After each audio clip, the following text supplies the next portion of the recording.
Assalamualaikum. Selamat pagi anak-anak. Pagi, Pak. Masih semangat? Tetap semangat. Oh iya, alhamdulillah masih semangat. Fit ya untuk mengawali pelajaran pada pagi hari ini. Silahkan ketuanya untuk memimpin doanya. Siapa lagi?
Dengan sholawat mulai.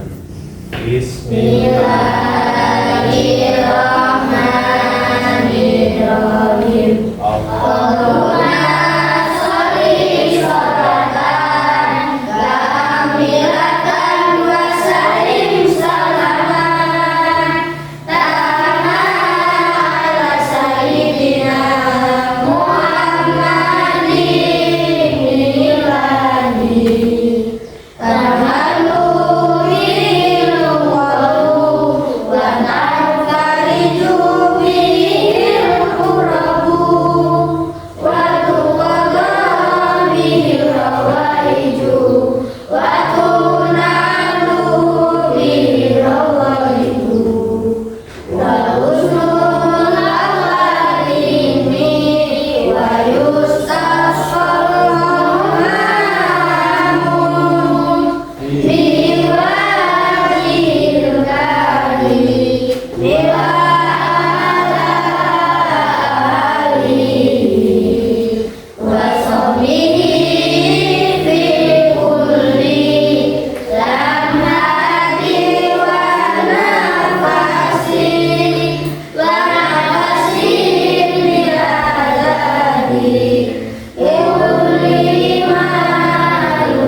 Hadir semua apa enggak ini? Ada yang hadir atau tidak? Hadir semua. Baik, Bapak absen satu-satu dulu.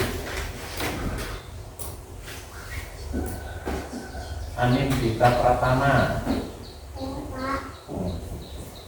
M Anugrah Pratama. Agam Akil Askia. Hadir, Pak. Fahri Rahmadan. Pak. M Solonanto. Pak. Siti Mutmainah. Hadir, Pak. Safa Aulia Zahra. Hadir, Pak. Aulia Sari.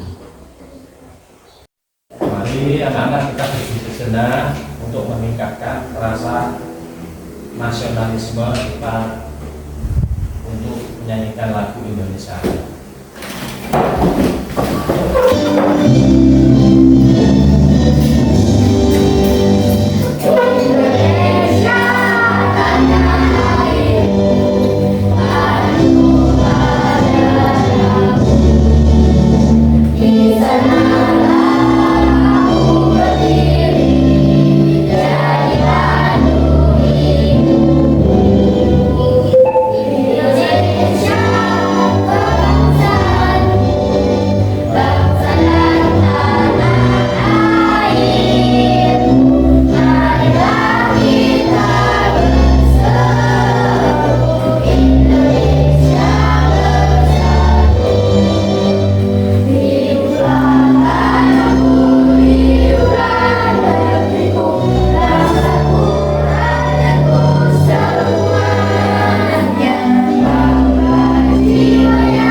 minggu kemarin pelajarannya apa ya? Masih ingat nggak minggu kemarin? Masih. Apa?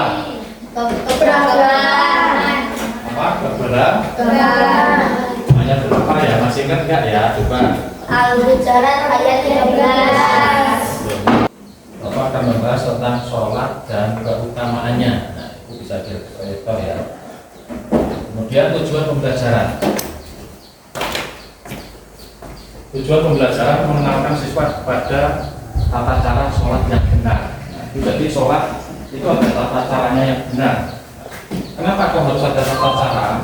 Karena kalau seandainya kita sholat tidak menggunakan tata cara yang benar ya dalam sholat kita ini pada diri kita, maka sholat itu tidak akan sah. Nah, oleh karena itu ada tata caranya. Bagaimana tata caranya? Waktunya rukuk berarti rukuk, waktunya ibtidal berarti ibtidal, waktunya takbir ihram berarti takbir itu ihram. Kemudian menumbuhkan kesadaran tentang pentingnya sholat dalam kehidupan sehari-hari. Nah, jadi tujuannya adalah untuk menumbuhkan kesadaran tentang pentingnya sholat dalam kehidupan sehari-hari kita. Jadi waktunya kita duduk berarti jam 12. Kalau pas matahari pas di tengah-tengah kita kemudian bangun sedikit, maka di situ akan tampak waktunya kita sholat duhur. Jadi dalam kehidupan sehari-hari kita diatur. Mulai dari subuh kita suruh bangun subuh, berarti suruh sholat subuh. Setelah itu kita aktivitas. Setelah itu waktunya jam 12 kita harus istirahat, berarti kita harus sholat duhur. Kemudian setelah duhur kita asar. Nah, maka di situ kita diperintahkan untuk sholat asar dalam sehari-hari. Mengenalkan siswa pada tata cara sholat yang benar. Jadi kita diatur dalam Islam yaitu dengan tata cara sholat yang benar. Bagaimana yang benar? Sesuai dengan syarat dan rukunnya dalam sholat. Kemudian yang kedua, menumbuhkan kesadaran tentang pentingnya sholat dalam kehidupan sehari-hari. Nah, ini tujuannya. Nah, jadi supaya bisa tumbuh pada diri kita, karena sholat itu adalah sesuatu yang wajib antara manusia dengan Tuhannya, yaitu Allah. Nah, jadi dalam sehari-hari kita diperintahkan sholat. Yang pertama adalah subuh. Nah, berarti kita disuruh bangun subuh. Dingin-dingin suruh sholat. Kenapa? Ini adalah pentingnya untuk menumbuhkan kesadaran kita dalam sehari-hari. Nah, kemudian subuh. Kemudian setelah subuh kita sholat duhur. Berapa rakaat? Sholat duhur 4 rakaat. Kalau 3 salah berarti duhur 4 rakaat. Nah, berarti setelah kita kerja istirahat baru nanti waktunya kita sholat duhur jam 12 lewat 5 menit atau 10 menit, nah kita diperintahkan sholat duhur. Kemudian sholat asar, berarti setelah kita kerja, nah, atau bapak kita atau dirimu setelah diri kalian main, kemudian ada suara azan, itu berarti asar. Nah, tumbuhkan dalam kehidupan sehari-hari kita. Ada suara azan itu berarti perintah untuk sholat asar. Berapa rakaat coba? Ayo. 4 rakaat. Kemudian setelah asar sholat maghrib. Nah, 3 rakaat. Kemudian sholat isya 4 rakaat. Kemudian yang ketiga memahami keutamaan sholat dalam agama Islam. Nah, sholat dalam agama Islam itu penting. Kenapa? Karena sholat itu adalah perintah Allah terhadap hamba-hambanya yang beriman. Kemudian menerapkan sholat melalui praktek langsung dalam pembelajaran. Nah, dengan adanya pentingnya kita mempelajari materi sholat di situ, nah, kita ada praktek bagaimana kita wudhu, bagaimana kita sholat yang benar, bagaimana kita rukuk yang benar, tahiyat yang benar dan salam yang benar. Apa itu sholat? Ya, sholat adalah ibadah wajib bagi umat Islam. Jadi umat Islam itu hukumnya wajib. Kalau meninggalkan kita dosa. Kalau selain non Islam berarti tidak wajib. Tuh. Kemudian dua merupakan komunikasi antara hamba dengan Allah Subhanahu wa Ta'ala. Jadi komunikasi bagaimana? Komunikasinya bagaimana? Jadi tak kala kita niat sholat zuhur contohnya, sholli fardhu dhuhri arba'a raka'atin mustaqbilal qiblati lillahi ta'ala Allahu akbar. Allah itulah berarti kita sedang berkomunikasi dengan Allah. Itu adalah komunikasi hamba dengan sang Kholiknya atau Allah. Kemudian ada tata cara sholat. Yang pertama adalah niat. Nah, niat. Jadi di dalam sholat kita harus ada niat. Niat bagaimana? Ya niat sholat. Nah, seandainya mau sholat zuhur ya niatnya sholat dulu. Niat sholat zuhur kok niatnya di subuh nggak sah, nggak boleh. Nah, kemudian ataupun sholat sunat yang lain, niat sunat yang lain juga boleh. Kemudian takbiratul ihram. Takbiratul ihram itu bagaimana? Yaitu mengangkat kedua tangan kita takbir Allahu Akbar, itu namanya takbiratul ihram, yaitu mengangkat kedua tangan. Kemudian berdiri, ini bagian mampu. Kalau kalian, kita ini kan masih sehat, kita berdiri berarti sholatnya. Kemudian membaca Fatihah, membaca suratul Fatihah itu. Jadi insya Allah anak-anak hafal tidak Fatihah? Hafal ya. Nah, surat Fatihah itu kan memang artinya surat pokok dalam kita sholat. Kalau kita sholat tidak membaca Fatihah, maka di situ kita tidak absah. Kemudian ruku. Nah, ruku ini bagaimana toh? Ruku seperti apa toh ruku? Gerak badan kita. Nah, seperti ini ruku. Jadi kita jongkok, seperti orang jongkok. Nah, kemudian iktidal. Nah, iktidal ini kita duduk ya. Kemudian baru diri sujud. Nah, jadi setelah iktidal kita sujud. Nah, sujud kita tahu sujud ya. Nah, insya Allah nanti akan kita praktekkan sujud bagaimana nanti ya. Kemudian duduk di antara dua sujud. Nah, setelah sujud baca, kemudian kita duduk. Kemudian sujud yang kedua. Nah, sujud yang kedua, kemudian tasawuf akhir. Ini tasawuf akhir ini tahiyat gitu ya, tahiyat. Nah, kemudian kalau salam, bagaimana caranya salam? Kanan terlebih dahulu. Kalau salamnya kiri toh nggak boleh, salam kanan dulu baru kiri. Nah, ya. Kemudian syarat sah sholat ini harus Islam. Yang pertama adalah Islam. Syarat sahnya sholat. Kalau bukan Islam maka tidak akan sah salat. Kalau seandainya ini ada orang non Islam kemudian dia belum syahadat, kemudian dia mau sholat, kemudian ikut sholat, nah, maka hukumnya nggak sah. Harus bersyahadat dulu, baru dia berarti sudah masuk Islam. Syarat utama syarat sahnya sholat itu adalah Islam. Kemudian yang kedua berakal sehat. Nah, ini harus sehat orangnya, akalnya.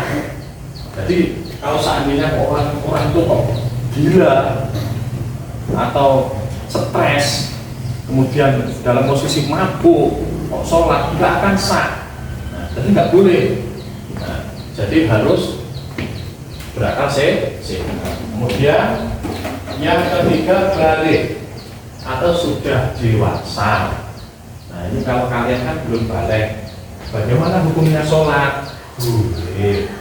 Nah, kalau ditinggal bagaimana? Jangan, kita belajar. Kalau perempuan itu kan 9 tahun ke atas atau yang sudah menstruasi, nah itu yang ukuran sudah dewasa. Kalau anak laki-laki paling tidak 15 atau 11, 12 yang sudah pernah mimpi mengeluarkan mani. Nah, itu berarti sudah ciri-ciri anak itu dewasa. Ini wajib hukumnya nanti. Terus kemudian menutup aurat.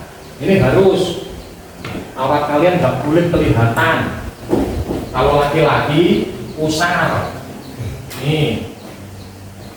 Batas dengan nih apa? Full kalau bahasa. Nah ini batas ini harus di bawahnya full. Nah, jadi kalau pusatnya kelihatan bagaimana sah tidak sholatnya tidak sah. Ya, kalau perempuan apa? Semua badan tubuh kecuali telapak tangan dan muka. Kalau kamu sholat kemudian kok kakinya kelihatan, itu berarti auratnya kelihatan. Kalau perempuan itu berarti tidak nafsa. Kemudian suci dari hadas. Hadas yang dimaksud sini apa? Hadas yang dimaksud. Hadas adalah hadas besar. Artinya kalau perempuan haid, kalau laki-laki berarti junub atau keluar mani. Kemudian suci dari najis. Nah, ini suci dari najis. Najis apa saja? Nah, jadi badan kita harus bersih. Pakaian kita ini harus bersih. Peci kita ini harus bersih. Celana kita harus bersih. Jadi baju-baju kalian pun harus bersih, tidak boleh terkena najis. Kemudian yang ketujuh harus masuk waktu sholat. Nah, jadi harus masuk waktu sholat. Kalau seandainya kamu mau sholat zuhur kok masih jam 11 lewat 50 itu belum waktunya sholat masuk, maka sholat kita tidak sah. Menghadap kiblat. Kiblat itu artinya apa toh? Ka'bah. Jadi kalau sholat itu kan ada tempat, ada batas, artinya kompas. Nah kalau masjid, menghadap imamannya di sana, saat ada yang di sana, itu harus menghadap kiblat. Kemudian 9 niat. Nah, jadi niat, ya, niat bagaimana ya? Niat sholat. Kalau seandainya kamu dalam sholat kemudian tidak niat, kok tiba-tiba Allahu Akbar langsung kamu tiba-tiba sholat sendirian kok nggak diniati, nggak akan sah sholat. Kemudian tidak menghalangi sholat, seperti rambut ini menghalangi sholat. Ini contoh rambut anak laki-laki yang suka ini, bahkan peciannya kayak gini. Nah kemudian rambutnya dijidat, ini sebagai penghalang sholat. Kok kamu sholat, walaupun kamu sholat sujud, kemudian ada helaian rambut satu pun di sini, maka sholat itu tidak akan sah. Yang membatalkan sholat, ini ada 6. Tampil sebagian saja, yaitu berbicara dengan sengaja. Nah ini nggak boleh, ya. Jadi tatkala kalian sholat, kemudian kamu ngomong, Imam waladhdallin amin, ya besok kita nyanyiin aja. Nah itu nggak boleh. Nah ya, kemudian tertawa terbahak-bahak, terus kemudian tertawa terbahak-bahak. Yang ketiga, melakukan perbuatan yang membatalkan wudhu. Nah ini juga tidak sah. Contoh, kamu sholat Allahu Akbar, terus tiba-tiba kamu mainan kentut. Nah itu nggak boleh juga. Itu membatalkan sholat. Atau gerak kamu berlebihan. Kamu geser sana geser, pindah sana pindah sini, sholat itu nggak boleh. Nah ya, itu yang membatalkan melakukan perbuatan yang membatalkan wudhu. Nah itu tidak sah tatkala kita sholat. Atau jadi kamu sholat sambil sikut-sikutan. Nah biasanya sholat jadi sikut-sikutan, sikut sana, dorong sini, sikut, wah itu nggak boleh, itu membatalkan juga. Kemudian yang keempat, makan atau minum. Nah apalagi makan dan minum itu pasti batal sholatnya. Atau di dalam gigi kita itu ya, kamu barusan makan ikan, ayam, kemudian terselip di gigi kita. Kemudian tatkala kamu sholat, lidah kamu merasakan apa ikan yang menempel di gigi, kemudian kamu rasakan, kamu cicipin, kamu rasakan itu membatalkan sholat, atau kamu habis makan ya daun singkongnya masih terjepit dalam gigi. Nah, kemudian kamu juga kamu ambil, kamu punya itu membatalkan sholat. Terus kemudian berhadas besar. Nah, berhadas besar itu bagaimana? Itu tadi kalau perempuan itu berarti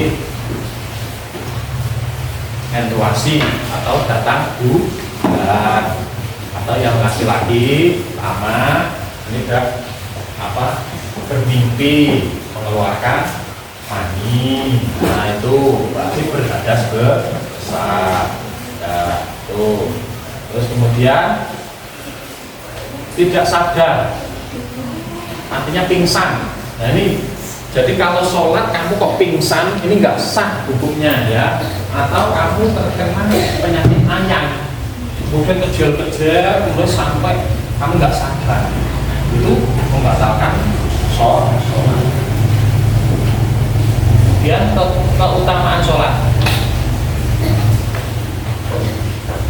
Keutamaan sholat ya, mendekatkan diri kepada Allah Subhanahu wa ta'ala, membantu menenangkan hati dan pikiran, menghapus dosa dan kesalahan, menjadi pembeda antara orang yang beriman dan tidak beriman, pahala yang besar di dunia dan akhirat. Jadi anak kayaknya kalian sudah lepas semua ya. Ayo coba kita SPP dulu, tepuk anak soleh. Hafal ya? Ayo dulu yuk. Ayo coba SPP dulu.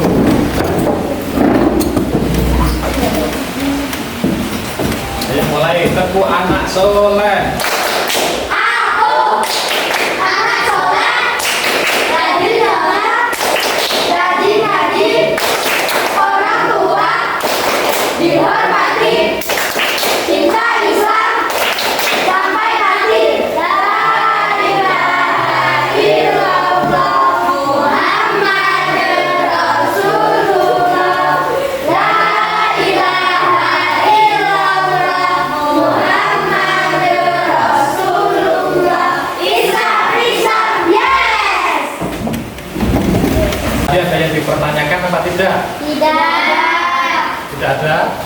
Sudah paham semua? Tidak. Sudah paham, nanti kita akan praktek sholat terlebih dahulu. Nanti sebelum kita sholat, kita harus berwudu dahulu, karena syarat daripada kita sholat, kita harus berwudu ya.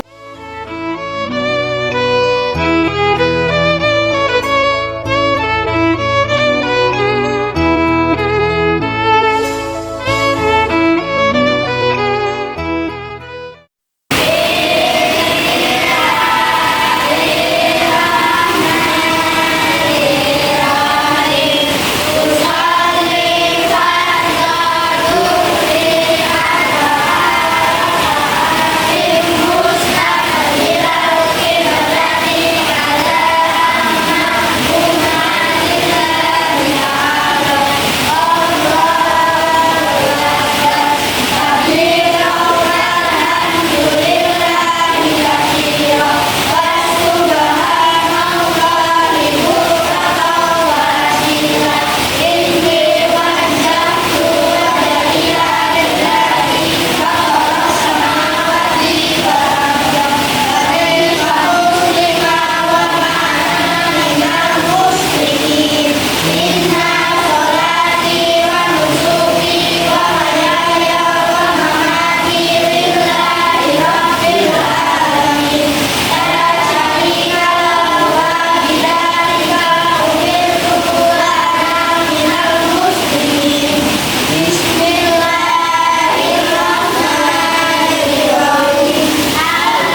Jadi untuk itu digiatkan, ditingkatkan untuk belajar kembali ya. Kenapa? Kalau di sekolah ini kan nggak bisa full kalian untuk belajar, sholat, belajar yang lainnya. Nah, jadi di tempat TPK atau diniyah itulah. Nah, jadi kalian harus belajar untuk giat untuk ngaji. Ya, sudah ada bisa untuk doa belum? Doa bisa nggak? Robbana juga Allahumma sholli ala kita waktu juga Allahumma sholli ala sayyidina Muhammad wa ala ali sayyidina Muhammad. Allah Robbana atina fid dunya hasanah wa fil akhirati hasanah wa qina adzabannar. Amin ya rabbal alamin. Ya, nanti untuk doa itu memang agak sulit ya, memang agak panjang. Nah, jadi doa-doa itu silahkan kalian nanti belajar di guru-guru ngaji di sini juga akan diajari ya. Jadi doa itu juga penting. Dan itu saja.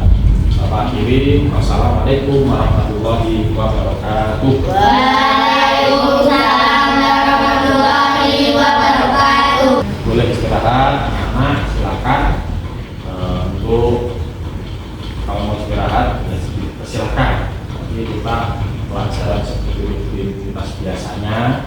Nah, untuk pelajaran nanti apa pelajaran nanti? Pelajarannya apa? IPA.